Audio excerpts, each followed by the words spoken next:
I'm here today with Ryan from Ion Capital Solutions. We were just having a nice chat before we started here. He's in beautiful Myrtle Beach in South Carolina, from New York originally, but has moved down to South Carolina. It's a beautiful area over there. He was just telling me about how nice the beaches are right now. But Ryan, I'm excited to talk with you, and I would love to hear if you could just give us some introduction and kind of your background and what brought you to where you are with Ion right now. Yeah, absolutely. Thanks for having me, Jordan. I appreciate it. And hey, everybody watching. I am in the alternative lending space. I have been here for quite some time, almost 11 years now. I own a business loan brokerage, a loan broker training program. I'm also a partner in a direct lending merchant cash advance firm, and I dabble in the real estate investment world on the finance side as well. Sometimes JV, a lot of time it's mostly leverage, but at the end of the day, I'm doing a lot of different things, right? I started out actually in television advertising, and it just changed. The industry changed towards really more of an inventory-based platform and less of, in-person sales and that kind of thing as we evolve in this digital world we're now living in. And so I shifted into a new marketplace, and that was lending. Didn't really know much about it.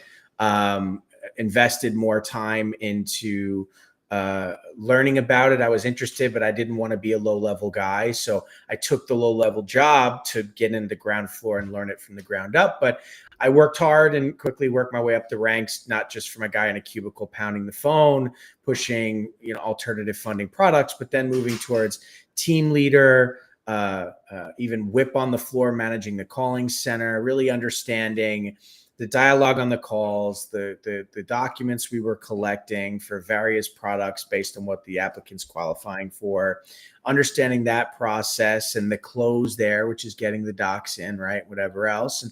And then learning more about the back office side of things. I became a qualifier and eventually an underwriter in the back, or I should say, a processor, and then an underwriter in the back office to really understand what was on these financials that we were collecting, how are we determining eligibility and affordability and positioning offers. At that point, I was much better suited for actual sales, selling the offers. Because if you don't understand both sides, you're not going to be able to sell it. A lot of people that dabble in this industry without experience just don't understand that aspect of it. So they're kind of like, here's my offer, you want it? And that's about it. They don't really understand it. And so, a business owner wants you to understand their positioning, understand the deal, understand the pain, the wants, the needs, the expectation. And, at the end of the day, they're buying you. They're not buying the product, right? And so in any event, I did that. I bounced around. I learned everything there was to learn, even got management roles and positions and managed a syndication network where the money came from. I learned about the marketing and the leads and feeding the calling centers. And that was it. I quit. I was done. I wanted to build my own shop. And in trying to do that, I realized really quick, geez, I'm not a trust fund kid. I don't have all this money to buy a brick and mortar space and hire people and start my own thing. I can't do that. What am I going to do? I know I'm going to build my own business online. Let's take a look at that. And I started coming across so many coaching programs online that were teaching that kind of thing. And I came across all these different coaching programs. And in doing that, I saw a lot of these programs. There were people that were trying to learn the business, but didn't really understand the business, had no experience working in it, very green. And the coaching programs that were coaching or training weren't really training people. They were just sort of, hey, this is a website solution. This is a CRM solution. This is where you can buy leads. They were affiliate marketing. They were pushing links, right? And saying, here's a couple of lenders you can sign up with. And if you sign up and you fund a deal through them, I'm going to get a piece of the action. There was no learning really going on. It was really just more of, taking advantage of traffic, which, hey, marketers, you guys are very smart people. You do an excellent job of herding traffic and monetizing, and that's excellent. I have no problem with that, but that's what it was. So I saw an opening, I saw, okay, there are people that want to learn this business but don't have the experience, and they have access to people who teach you how to facilitate business but don't know the business itself. I know what I'm going to do. I'm going to build my brokerage. It's going to be online. I'm also going to have a loan broker training program, teach people how the business actually functions and works on top of them, teaching them how to actually set it up and run it at extreme low cost, and basically be the program of substance out there that really shows people how to actually function in the marketplace, not just buy a solution and good luck, you're on your own. And in turn, we get a lot of deal flow, and that's what we do. You know, we've been in operation a little over 6 years now, and all day, every day, just working with students, clients, lenders, working on deals. We're focusing on the general business funding marketplace, the real estate investment marketplace, over 150 lenders in our network, more than 65 unique funding products, and we're doing everything, you know, and our students are, they're leveraging our experience and our know-how, achieving results and earning money while they learn. The trade-off is they learn the business, you know. For us, we're making money, you know, it's a win-win, and that's how we do things. Oh, that's interesting. We're in this space, right? We're in this alternative finance space, and we talk to a lot of people, funders, brokers, people running these fintechs. Every stop of the way, we haven't ever talked to someone like you. It's like, hey, I want to take this unique aspect, and it's cool that you say, hey, these people are teaching people how to run businesses, but they didn't really know the business. And you just talked about all your experience, how you had done like pretty much everything, soups to nuts, and you're able to teach those people there, and a way to help. It's like the best type of business, right? It's like a mutually beneficial. You're helping them get their brokerage started to be brokers. Meanwhile, you get a chance to also learn more, and then, like you said, access to some deal flow in there as well. So it's kind of win-win. Now, 6 years ago, this sounds like probably close to your first business. I mean, there's some crappy stuff that happens at the beginning when you're starting this. What was like the worst part when you first started? Like, hey, I think I can make this work. Yeah. What was like the worst part there? Absolutely. So I do think my experience is unique in that I worked in the industry, so I understood the business. So going in, the difficulty for me was understanding how to get it set up. But from an operational standpoint, I already knew what I was doing. So I think for other people, it's kind of a reverse. It's they set themselves up, but then they start trying to function. They're like, oh my God, I don't know how to operate. I don't understand what the client's asking. I don't understand how to articulate what the lender's offering. I don't know what happens next. Everything's a surprise to me, what documents are being asked for. All of a sudden there's a change in the deal or something's wrong and I don't see it coming. That's probably the biggest pain point for people that don't understand the business. I think that's a lot more common than what my experience was. My problems were as simple as, you know, okay, I set up my website. I got to set up my DNS records. I want to build forms into the website. I want to sync it up with my CRM, you know, little things like that were just a matter of bringing someone in from Upwork or Fiverr or something to help me, you know, unlock the door to something I couldn't already do myself. Right.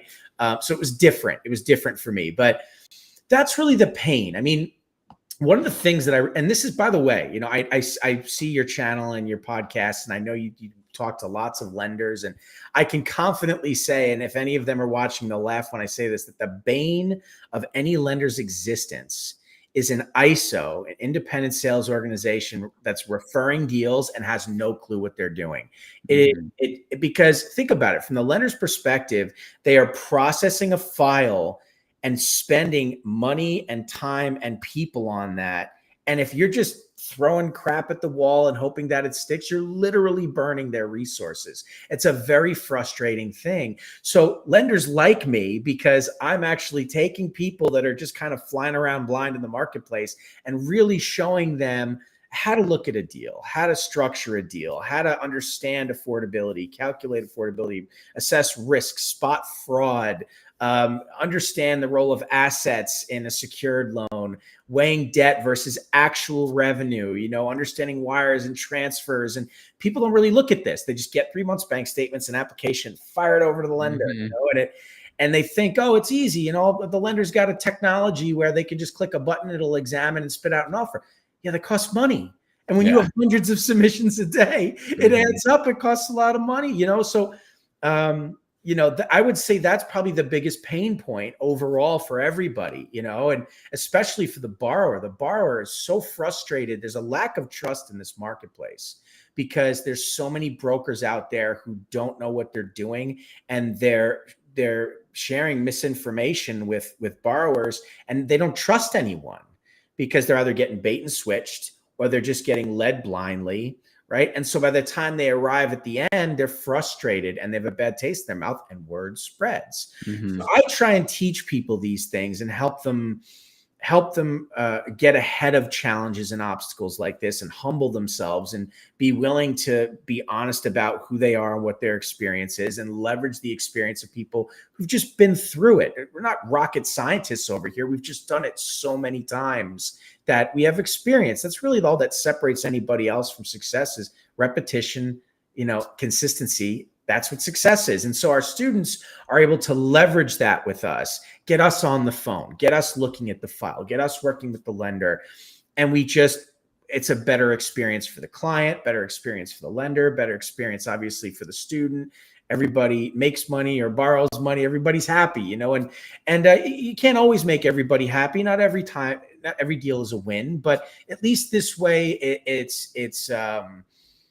we're operating within the bounds of reality, and people understand a clear pathway. No one's walking away confused, so I'd say that's really the biggest pain point, and really what we try and service and focus on.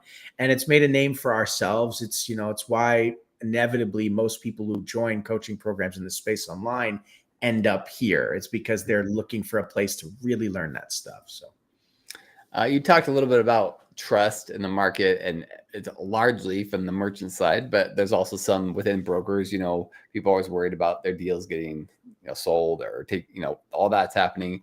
So I kind of want to ask questions about there's regulation that when that trust happens, inevitably they complain to lawmakers, and then regulation comes in. What's your thoughts on regulation and where it's going? Tell me some of your feelings on it, and especially kind of what you're telling your brokers, your students. Sure. So a few questions there. So we'll finish up with regulation, but let's talk about fear, because what we're really talking about is fear of the unknown.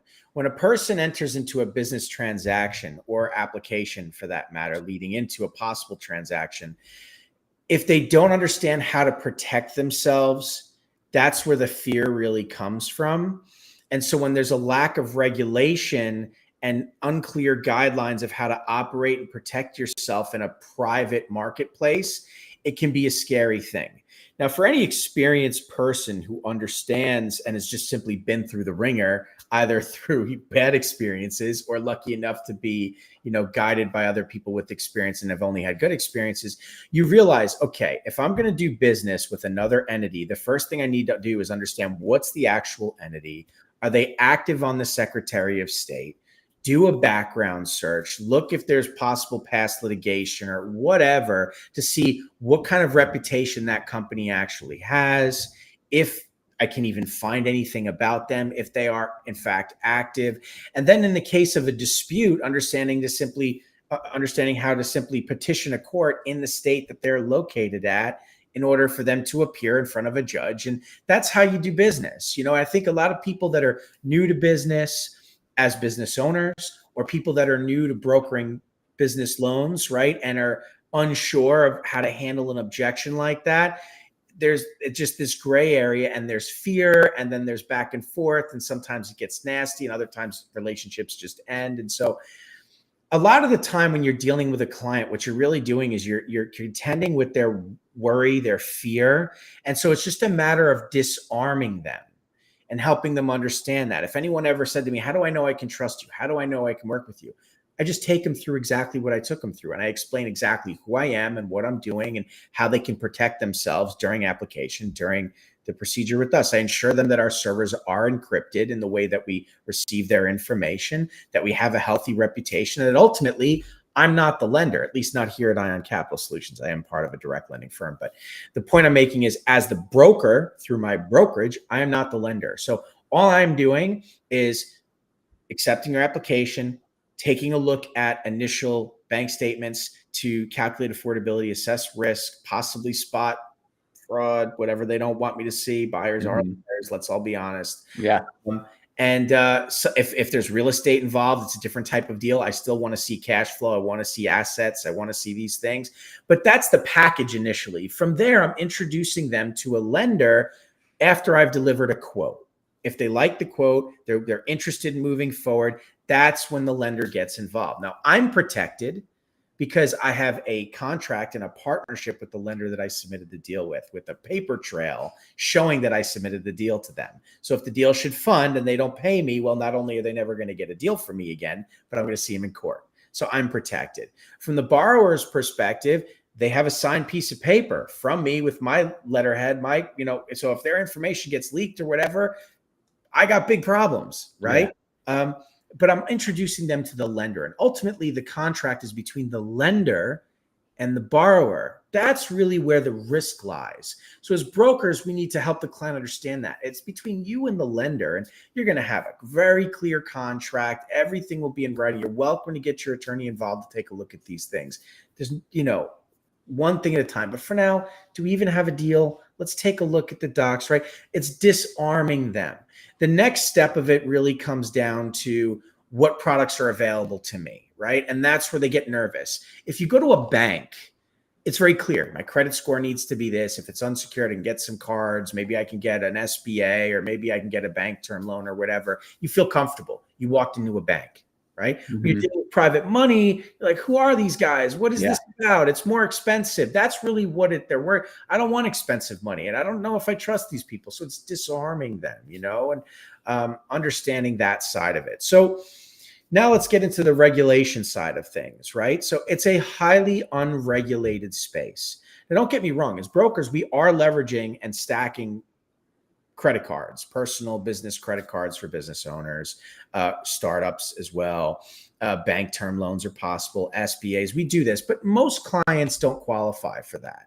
More than 85% of business owners in the United States don't qualify to work with their bank. They're being turned away. They have to go the alternative route. Okay. So private money is from the private sector, which is highly unregulated. So there are about 11 states that have regulation of some kind. And by regulation, it's really more of a licensing requirement. And it depends on the state what type of license that you're required to carry as a broker. And in some states, it's more of a tax, pay us a few $100s a year for the right to fund businesses in our state. And the licensing has nothing to do with you as a broker. It has everything to do with the state that your borrower is in and the right to fund them. And so I encourage anybody who's interested in this to take a look at the regulations around each state to understand what's possible. But the short of it is, you really don't need to worry about licensing. It's not being enforced on a state or federal level. It's being enforced by lenders. Lenders will let you know if a license is required for the deal. If a license is required for the deal and you don't have a license, they'll limit the number of points that you have and push you down to a referral partner. You'll simply be able to leverage their license. You may have to bring another broker to the table with a license to give them a piece of the action, so you have a license on file to stay within regulation, depending on the deal. But most products, most of the time, you don't need a license. When you get into real estate and stuff, that's where it can be a little bit more prevalent, but it depends. It depends, but it is not something for the average broker to worry about. It is not something that's going to stop you from funding and making money. It is a highly unregulated space, not because there's something for everyone to fear, but just because that's the nature of private money in the private sector, which is important, I think, to the United States of America, that we have our private sector, not just our public sector, that people have the right to live in this capitalist society and achieve success. And at the end of the day, people can do what they want with their money and invest what they want to invest in with their money. And listen, one of the things that I think you'll hear a lot from borrowers that take high interest money is, I was scammed, I was ripped off, I was this, I was that. That never happens. What happens is you have a business owner that dim-wittedly took an option that was too expensive for them, or knew what they were getting into, but now they're upset about it and it couldn't possibly be their fault. It's got to be somebody else's fault, right? And they sing that tune, they sing that song. Everything's clear and black and white in the contract. They knew exactly what they're getting into. No one's out there scamming people, and that's BS. When somebody goes in when you see a daily payment hitting your account, that's a daily payment for a merchant cash advance that you signed on to, and you agreed for them to go in and pull that money each day, each week, for whatever the term was. Nobody hacked your bank account. Nobody stole money from you.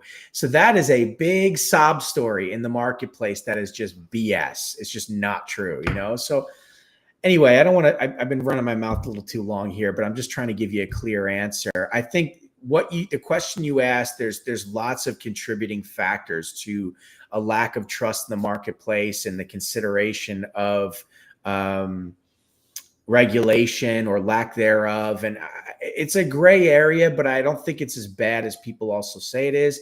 And I think it should remain unregulated. I think if to fully regulate it would probably end it, in which case more than 85% of businesses wouldn't be able to get money because they can't really, right? Yeah, you can't really have a fully regulated because those people need the money.